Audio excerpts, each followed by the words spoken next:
আল্লাহর নবী একদিন বলতেছিলেন সাহাবীরা রে আমার কাছে তিনটা জিনিস প্রিয়, এক নম্বরে নামাজ, দুই নম্বরে আমার বিবিগণ, তিন নম্বরে সুগন্ধি।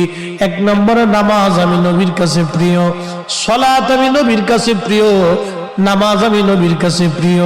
সারা রজনী জেগে জেগে নবী নামাজ পড়তেন, নামাজ পড়তে পড়তে পা ফুলে যাইতো। আম্মা জান আয়েশা একদিন ডেকে বলেন ইয়া রাসূলুল্লাহ আপনার আগে পরে সব গুনাহগুলি মাফ, আপনার তো কোনো গুনাহ নাই নবী গো, তারপর ওখানে আপনি এইভাবে নামাজ পড়েন।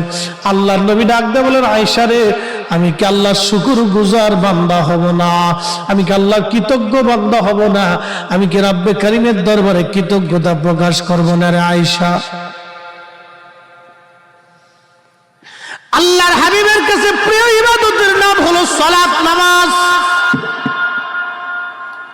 নামাজ হলো খুব দামি ইবাদত, পছন্দের ইবাদতের নাম সালাত, নামাজ। কঠিন মেহশরের মাঠে আল্লাহর আরশে আল্লাহ ছাড়া কোনো ছায়া থাকবে না, ওই ব্যক্তিকে আল্লাহ ছায়া দিয়ে দিবে যে ব্যক্তি নামাজ পড়ে মসজিদ থেকে বের হয়ে আসার পরে তার হৃদয়টা মসজিদের মধ্যে ঝুলিয়ে রেখে আসে। যে ব্যক্তি মসজিদ থেকে নামাজ পড়ে বের হয়ে আসার পরে তার হৃদয়টা মসজিদের মধ্যে ঝুলিয়ে রেখে আসে, অর্থাৎ নামাজ পড়ে বের হয়ে আসার পরে আবার অন্তরটা নামাজের জন্য উদগ্রীব থাকে, কখন আবার নামাজে যাব। এই লোকটা আরশে আল্লাহর নিচে আমার আল্লাহ তার জন্য জায়গা বরাদ্দ করে দিবে। একবার জোরে বলা যাবে কি সুবহানাল্লাহ। আল্লাহর নবী বলেন উম্মত কিয়ামতের আলামত ৭২টা। প্রথম নম্বর আলামত হলো আমাতুস সালাহ, আমার উম্মত নামাজ মেরে ফেলবে, উম্মত নামাজ ছেড়ে দিবে, নামাজ ভুলে যাবে, নামাজ পড়তে যাবে না, নামাজ ছেড়ে দিবে।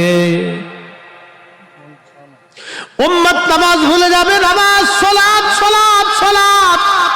বুনিয়াল ইসলাম আলা খামসিন শাহাদাতি আল্লা ইলাহা ইল্লাল্লাহু ওয়াহদাহু লা শারীকা লাহু ওয়া আশহাদু আন্না মুহাম্মাদান আবদুহু ওয়া রাসূলুহু ওয়া ইকামিস সালাহ ওয়া ইতাইজ যাকাত ওয়াল হজ্জি ওয়াস সাওমি রমাদান।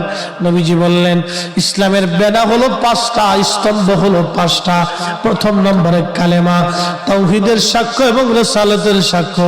দুই নম্বর হলো সালাত, তাওহীদ ও রিসালাতের সাক্ষ্যের পরে সবচেয়ে বড় ইবাদতের নাম হলো সালাত, নামাজ। নামাজ নামাজ, উম্মত নামাজ ছেড়ে দিবে, নামাজ ছেড়ে দিবে, সালাত। উম্মত নামাজ ছেড়ে দিবে, ওয়ামাতুস সালাহ, উম্মত নামাজ মেরে ফেলে।